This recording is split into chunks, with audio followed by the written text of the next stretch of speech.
Chapter 9, continuing on, starting on page 222. On this page we have causes of soil and land degradation, and we have the definition of erosion and deposition.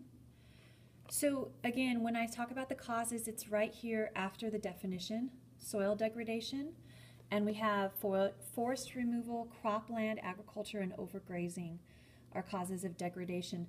So degradation is a vocab word. So degradation means a decline in quality of a substance. It could be water, it could be soil, it could be air, it could be a habitat. So anything that is a decline in quality we call degradation. So erosion is when water or wind can remove soil from an area. Deposition is where does that soil go? And wherever it's deposited, we call that deposition. On this page, we have causes of erosion. And so make sure you know these three bulleted points: from over cultivating the fields through poor planning or excessive tilling, grazing with livestock more than the land can support before the grass can grow back, and then clearing forests and not replanting them, or on steep slopes. So here are ways to minimize erosion. Right here we have this paragraph, and make sure you can write about on an FRQ several of these, like erecting physical barriers to capture the soil, planting vegetation because the roots of plants hold soil in place. No-till agriculture is another one. So make sure that you can identify several of these.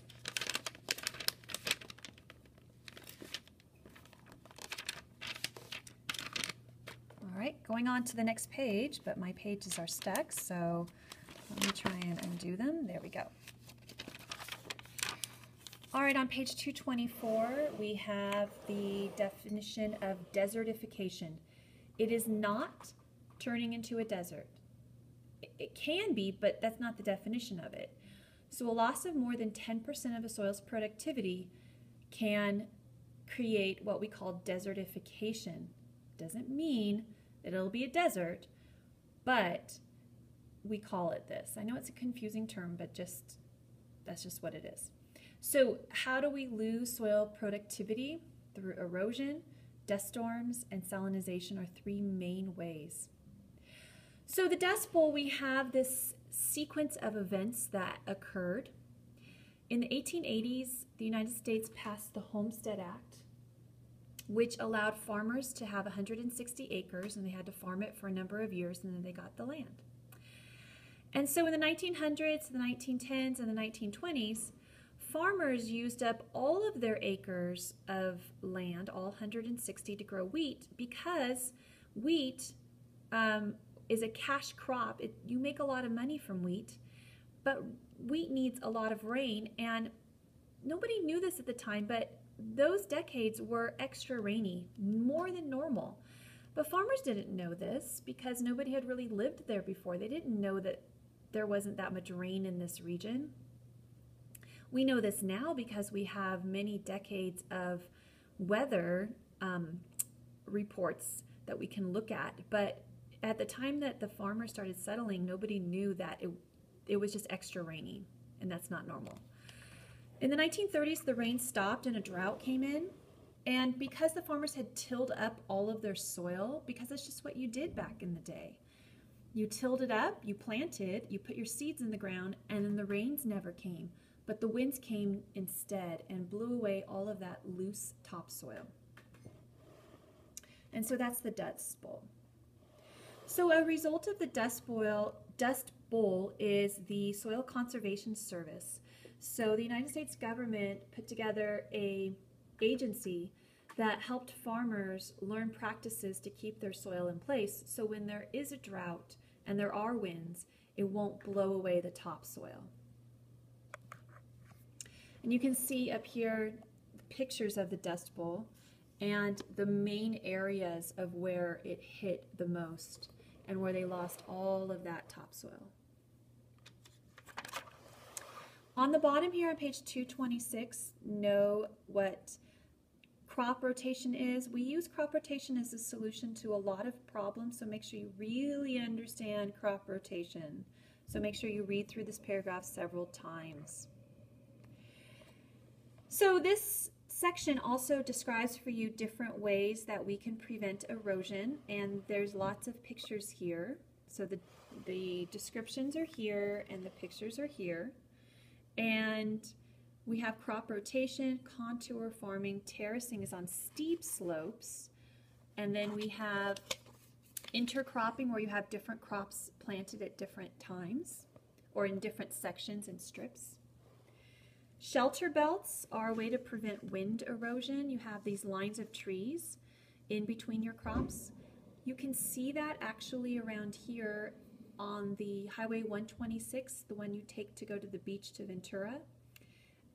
Through Fillmore and Piru, you have big tall trees that are in lines between the fields, and that helps prevent wind erosion. And also they have a lot of citrus, and so it helps prevent cold winds from drying out or from freezing the oranges as well. Okay, page 228. Make sure that you can memorize 2 to 3 benefits of no-till erosion and be able to write about that on an FRQ if you're asked about it on an FRQ. On this page it talks about the importance of plants holding soil in place. So plants are very important to hold the soil in place. Let me fix my pages here. All right, turning a couple of pages to 232. Know the figure and caption about overgrazing and being a positive feedback loop. And on this page, know the different types of irrigation on 233. We have flood and furrow up here in California, which is a really big waste of water because all the stuff evaporates. We have center pivots where the sprinklers sit in the middle of a circle and they sprinkle all the way around. Conventional is just sprinklers like this, and then drip. So the best type for conserving water is drip. You just drip, drip, drip, drip in the ground and it soaks in and doesn't evaporate. So drip irrigation is a solution to a lot of problems with agriculture as well. Okay, so let's talk about irrigation. So irrigation is basically sprinkler water, and it can evaporate over time and leave behind salts. Now it's just a tiny bit, so irrigated water has tiny, tiny bits of salt. It's the same as our tap water. You can't taste the salt, it's so small. But over time, that evaporation, I'm talking many years, it will build up and prevent seed germination or plant growth. And this process is called salinization. This is a really important term that the AP test asks about a lot. So how do we prevent this from happening? We prevent it through drip irrigation. So drop, drip, drip, drip, drip at a time prevents evaporation. Sometimes we can plant crops that need less water, and so you don't have as much evaporated water if you don't need as much water.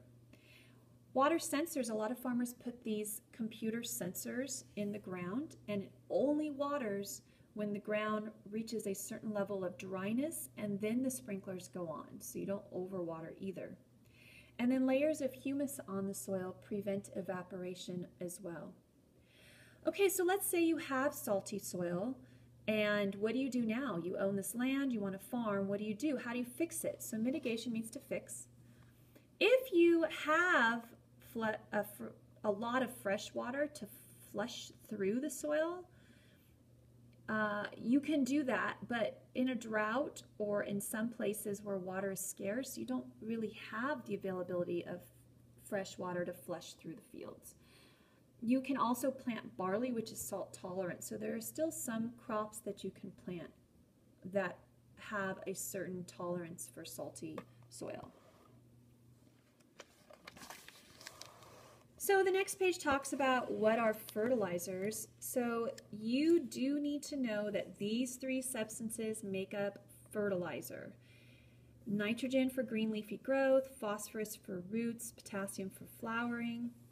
Really important. So we have different types of fertilizer. Inorganic means we're not talking about organic like organic foods. We're talking organic as in coming from a living thing. So inorganic means that it's man-made, or we call it synthetic in apes. And inorganic fertilizer is usually a liquid form or powder form that you put on your crops, and it's more likely to wash into waterways. And we learned in previous chapters that excess fertilizer, when it gets into waterways, can cause eutrophication. So organic fertilizer is made from living things, and one type is green manure, which is basically crop residue and vegetation that's allowed to decompose. Animal manure and compost are examples of organic fertilizer as well. On this picture here, it shows the problems with fertilizer runoff. We've already learned about eutrophication, but it can also soak into the ground and contaminate groundwater. So people that live on the farm and they use well water, which means they pump it up from here, can get contaminated water with nitrates and phosphates and things, which is not good. Oh, and then they cause air pollution with nitrous oxides that come from the nitrogen. It becomes airborne. It's actually a serious deal. In California, the air pollution from farming, from these nitrous oxides, affects the sequoias in the Sierra Nevada mountains in a negative way, the sequoia trees. Okay, so if it gets into groundwater and drinking water, you don't want phosphates because they can cause cancer, and you don't want nitrates because they cause blue baby disease. So what blue baby disease means is that because babies are so little, they're more susceptible to this. But if you have nitrates in your drinking water and you don't know it because you can't taste them, see them, smell them, the nitrates will bind to the hemoglobin instead of oxygen. So a baby will be breathing normally, but they'll be turning slightly blue because they're not getting oxygen in their bloodstream into their cells. Instead, the nitrates are fixing to those spots on the hemoglobin. It's a serious thing. All right, last sticky note for this chapter. Know what the Swamplands Act was, which was basically we drained wetlands to turn it into farms. But we have some consequences from that too. Know we've been trying to reverse some of that with the Wetlands Reserve Program. So this was an older act, and this is a newer one to try and fix the problems of the Swamplands Act. Farm Bill, know some of the issues surrounding the Farm Bill, and know the definition of Conservation Reserve Program, which basically, if you've got highly erodible land, the government pays you not to farm it and gives you money instead of farming it. And a lot of times that can be turned into natural area and habitat, as you read with the case study. That's the end of Sticky Notes for Chapter 9.